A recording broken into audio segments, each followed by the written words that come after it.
Bonjour à tous, je suis heureuse de vous retrouver pour le 11e jour du défi 30 jours pour retrouver une vie professionnelle épanouissante.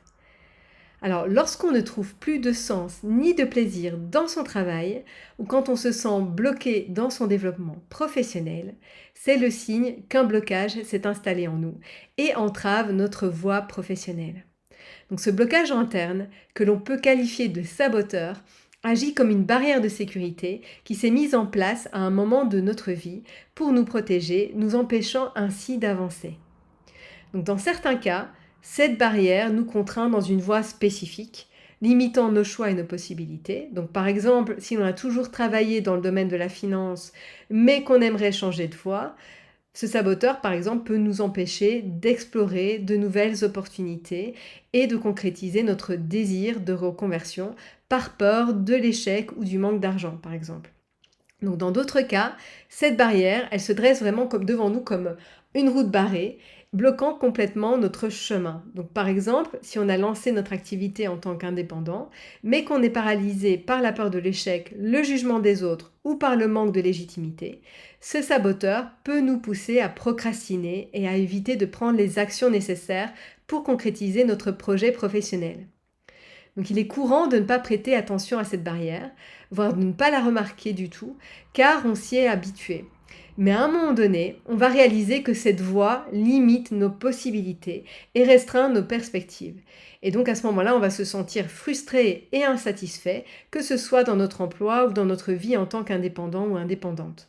Et donc on commence à avoir des alternatives qui vont être plus sympas, et on aimerait vraiment y aller, mais chaque fois qu'on va essayer d'y accéder, il y a cette barrière qui va nous retenir et nous maintenir dans une situation d'insatisfaction et d'inconfort professionnel.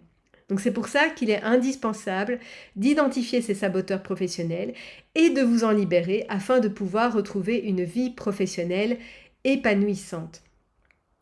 Donc, mon invitation pour vous aujourd'hui est d'identifier vos principaux saboteurs, car c'est une étape fondamentale pour pouvoir ensuite vous en libérer. Donc, qu'est-ce qui vous empêche d'avoir une vie professionnelle épanouissante aujourd'hui? Et qu'est-ce que vous vous dites sur vous-même, sur les autres ou sur la vie et qui vous fait vous sentir mal en ce moment au travail? Donc notez toutes les pensées que vous avez et qui vous ont fait sentir mal au travail. Donc par exemple, je ne suis pas à la hauteur, les autres font mieux que moi, je suis trop vieux, trop vieille pour y arriver.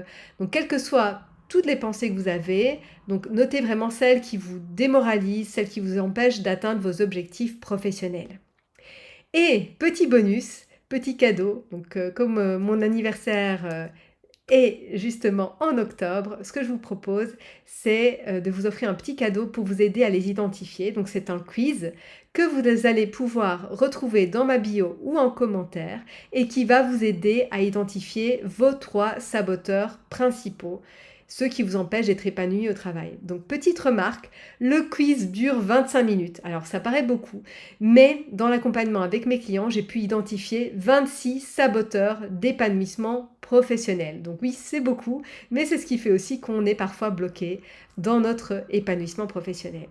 Donc, ce que je vous invite à faire, c'est de me noter en commentaire quels sont vos saboteurs principaux afin que je puisse ensuite orienter la suite de mes vidéos sur ces thèmes-là ou également que je puisse les aborder pendant d'autres publications. Donc voilà, sur ce, je vous souhaite une très très belle journée et je vous retrouve demain.